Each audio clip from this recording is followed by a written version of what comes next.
Creo que no hay que preocuparse mucho por eso, que no hay que convertirlo en un objetivo en la vida. En primer lugar, a mí no me gusta mucho la palabra éxito porque el uso diario la ha convertido en algo trivial. Es probable que el éxito sea una parte del camino que uno recorre, pero no puede ser el propósito más importante en la vida de un ser humano. Yo llamaría eso más bien logros, una palabra un poco más modesta. ¿A qué se debe? Creo que hay varios factores, pero hay uno que es absolutamente imprescindible, que es disciplina, trabajar. Nada se logra sin trabajar. Yo he visto formidables periodistas, para hablar de mi oficio, que se han perdido por falta de disciplina. En cambio, conozco periodistas con menos talento que les ha ido muy bien porque son gente disciplinada y trabajadoras. Siempre he dicho, y me gustaría repetirlo ahora, que el talento sin disciplina es un desperdicio, pero la disciplina sin talento es una virtud muy menor. En la combinación de las dos cosas creo que está la clave, pero hay que trabajar y trabajar y trabajar, como dice Uribe Vélez, ¿no? Ahora que caigo en cuenta. Hay que esforzarse mucho, hay que luchar mucho, hay que estar dispuestos a la hora que sea, en las circunstancias que sea. Creo que esa es la razón fundamental. Lo demás sería, sin eso, cualquier éxito es pasajero. Es probable que a alguien le suene la flauta, como dice el pueblo, por 15 minutos o por... Pero si usted quiere tener una permanencia perdurable, si quiere conquistar un respeto perdurable de la gente, es decir, que no sea flor de un día, la única base, la única no, la más importante de todas las bases es la disciplina, sí.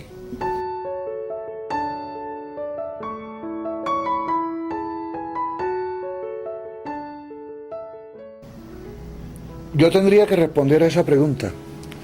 Lo mismo que respondo cuando me preguntan cuál es su mejor crónica o cuál ha sido su mejor entrevista, y yo digo la de mañana.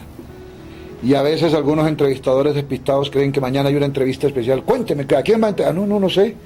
Lo que quiero decir es que lo que mantiene vivo a un ser humano siempre es la ilusión. Lo que mantiene vivo a un ser humano es creer que el sueño de mañana es más grande que el de hoy. Yo siempre he comparado la vida de un hombre con esos montañistas, alpinistas. Lo emocionante es la trepada. Lo emocionante es el camino que se recorre para subir, no la llegada. No, cuando uno llega, cree que llegó. La gente dice, yo me siento realizado. Bueno, eso es una variante de la muerte. Cuando uno se siente realizado, va y se sienta en una silla y no se para de ahí más nunca. No, la emoción está en no sentirse realizado, en que se le descuelgue la cuerda cuando cree que va llegando y se pela las rodillas y vuelve y empieza. Pero después de que llegó, ¿qué puede hacer? Bajarse y con cuidado, no sea que se caiga. No, lo emocionante no es llegar, lo emocionante es el camino que se recorre. Por eso, el verdadero sentido de la vida consiste en tener siempre una ilusión para mañana.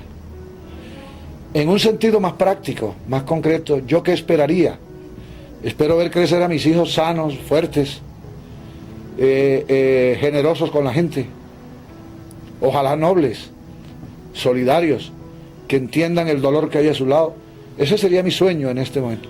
Tengo otros sueños un poco menos serios y menos profundos. El sueño de toda la vida de aprender a tocar el acordeón vallenato, que nunca pude, con el oído que yo tengo. Ahora, Dios sabe cómo hace sus cosas.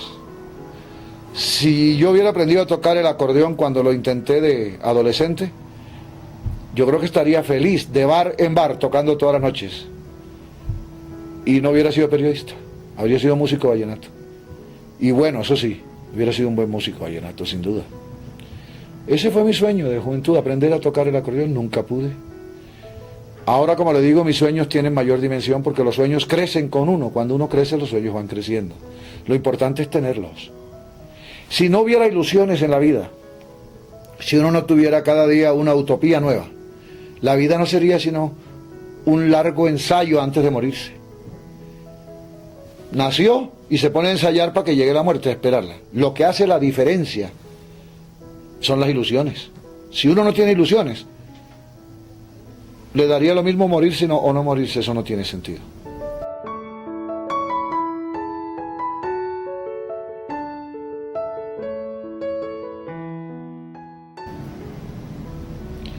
El peor día de mi vida fue el día en que murió mi padre, porque además yo no estaba presente.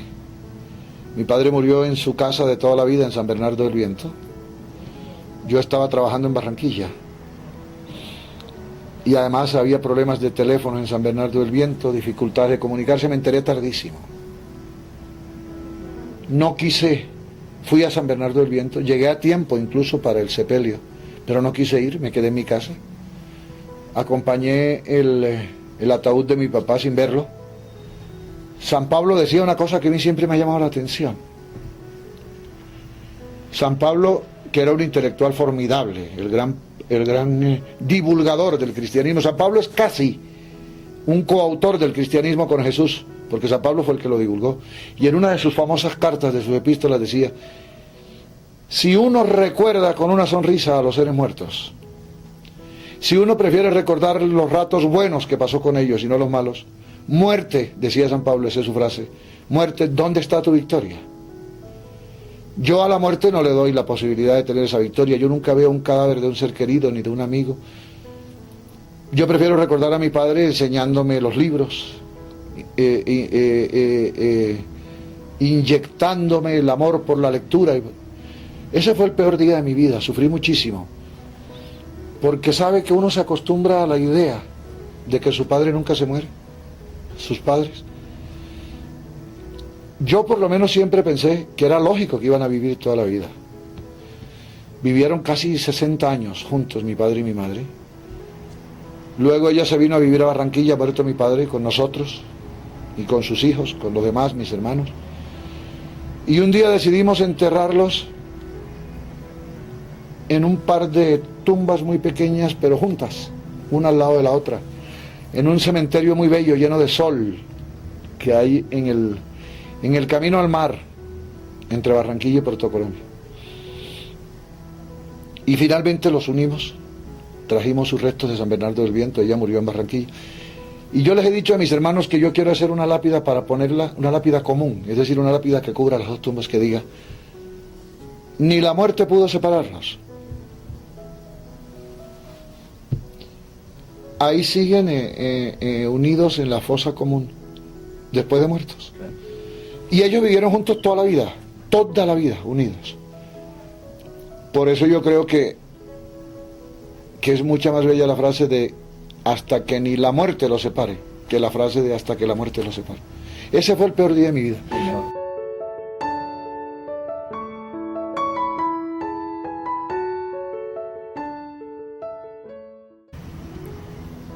Espéreme, que es que son muchos. La verdad es que yo le debo mucho a la vida, ¿sabes?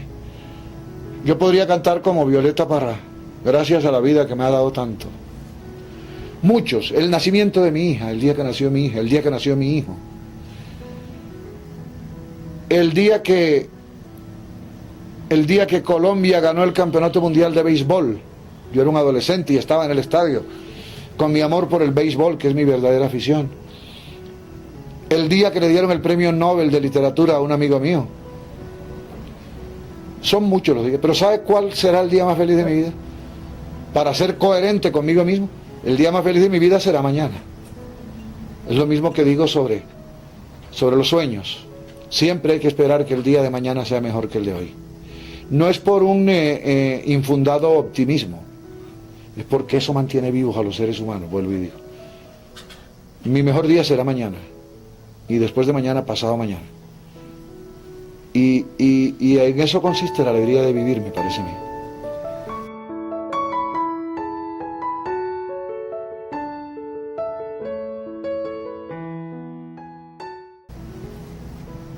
El otro día, leyendo un editorial del Tiempo, encontré una frase que la gente repite mucho, es de uso común. ¿Qué país le vamos a dejar a nuestros hijos? Veo que ahora asesinan niños, individual o colectivamente. Yo invertí la frase y lo que estoy diciendo es: ¿qué niños les vamos a dejar a nuestro país? Si los estamos matando y los estamos criando en la cultura de la violencia. Todo lo demás que yo pudiera decir es accesorio. A mí lo que me encantaría es tener un país en el que haya un poco más de justicia social. No es gratuito que dos palabras como pan y paz tengan apenas 3 letras cada una. y la única diferencia es una letra, la Z o la N. La relación entre pan y paz es muy grande.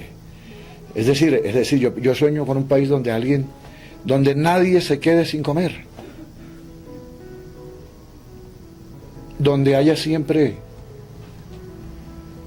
algo de pan en la mesa de la gente, donde cada uno tenga un trabajo, los unos modestos, los otros más importantes, en fin, pero que todo el mundo tenga un trabajo no solo por la razón económico-social, sino por la razón de dignidad humana, de decoro.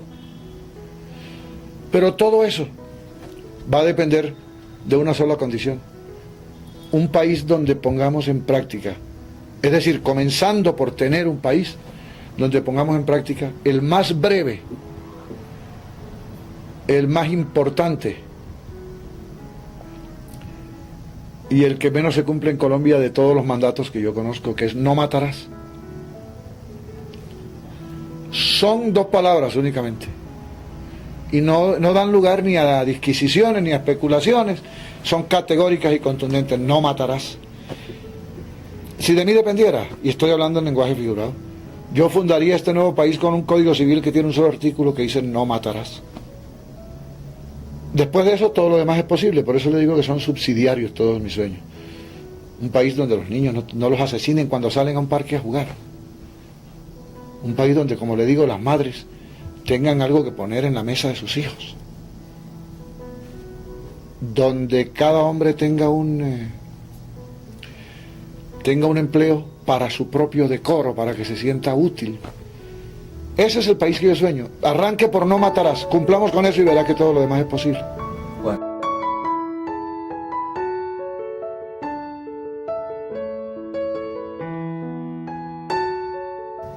Que es verdad pero no siempre. Yo conozco muchísimo periodista en Colombia responsable. Lo que pasa es que con eso ocurre lo mismo que con la virginidad o con el embarazo, ¿no? Yo no conozco muchachas que sean 36% vírgenes, o son o no son. Ni conozco señoras que estén 48% embarazadas. Con el periodismo ocurre lo mismo. Con uno solo que sea irresponsable ya es una tragedia. Es decir, uno no se puede justificar diciendo la inmensa mayoría son responsables, tienen sentido de la responsabilidad. En Colombia hay mucho irresponsable, en todo, en el gobierno, en la política, en el Congreso, en la empresa privada, en la clase media, en la clase alta, en las clases populares, en el periodismo. Lo que pasa es que nada le hace más daño a la sociedad que la irresponsabilidad periodística.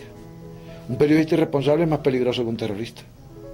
Hace mucho más daño que un terrorista. Ese es el verdadero peligro de los medios de comunicación. Yo siempre he dicho que en una nación, en un país como la Colombia de hoy, el nuevo nombre de la ética periodística es responsabilidad. Es decir, antes decíamos que la ética era la relación de respeto que hay entre un hombre y su conciencia. Los principios que rigen su actividad profesional. En el periodismo, la ética periodística.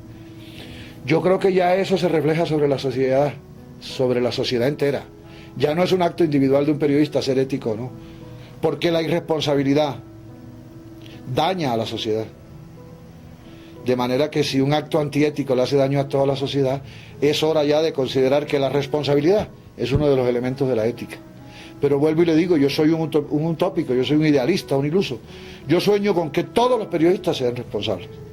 Vuelvo y le digo, con uno solo que sea irresponsable, la tragedia es inmensa.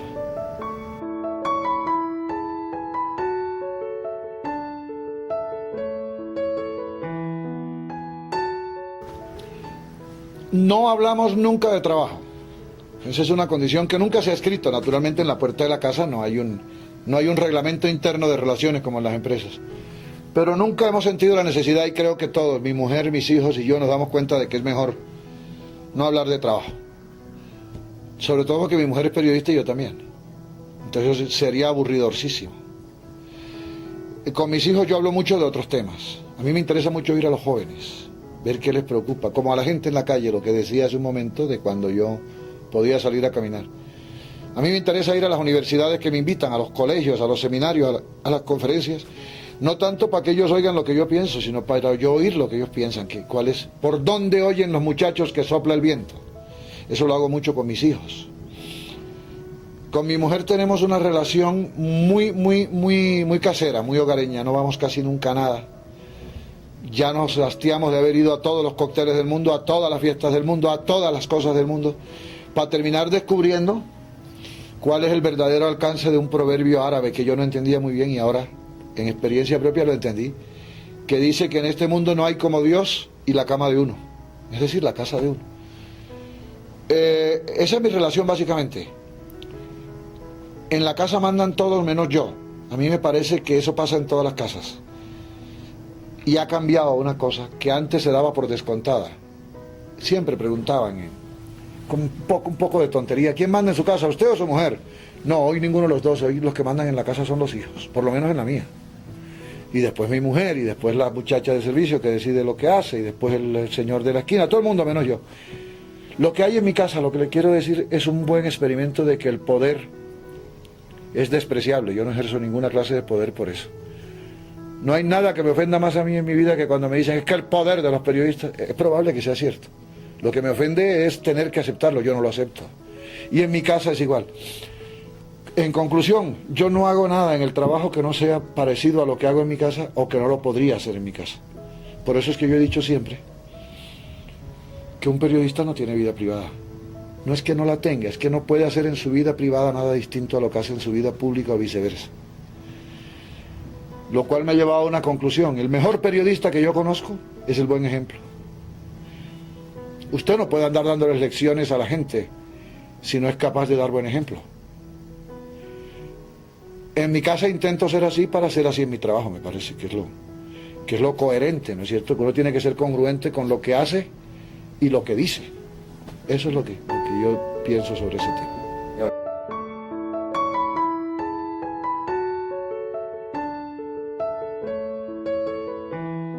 Escoja un libro, no, yo me niego a escoger un libro.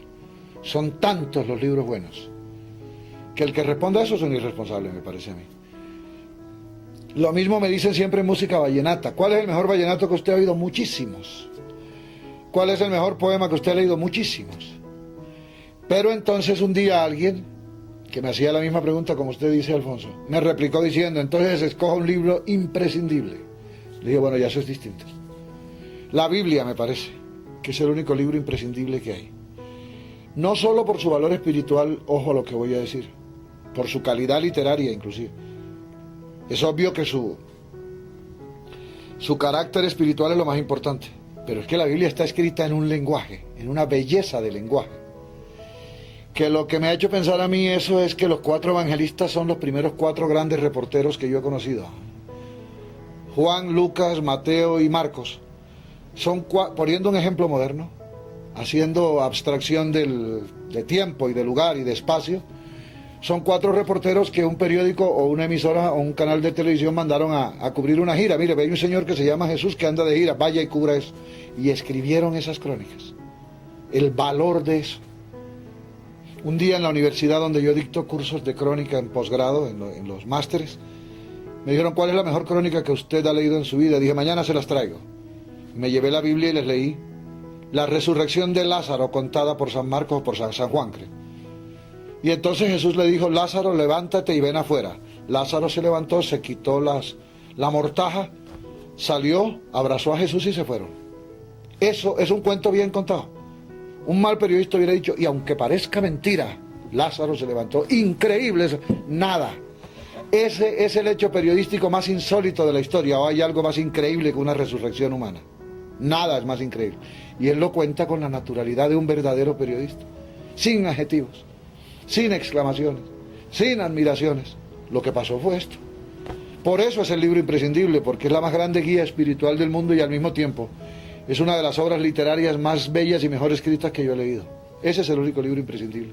Pero libros buenos en el mundo, mejores, libros que hay que tener y volver a mirar.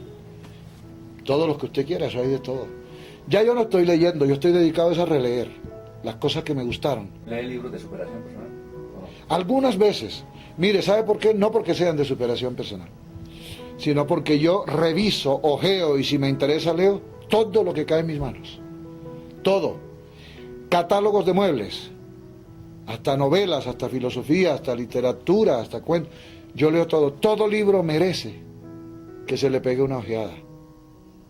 El solo hecho de escribirlo, a veces un pobre señor va y paga su propia editorial de su bolsillo, merece que usted lo mire, y se lleva uno unas sorpresas gratas a veces con cosas muy buenas. No, yo leo todo lo que cae en mis manos, todo, desde el recibo de la luz hasta Don Quijote de la Mancha, todo.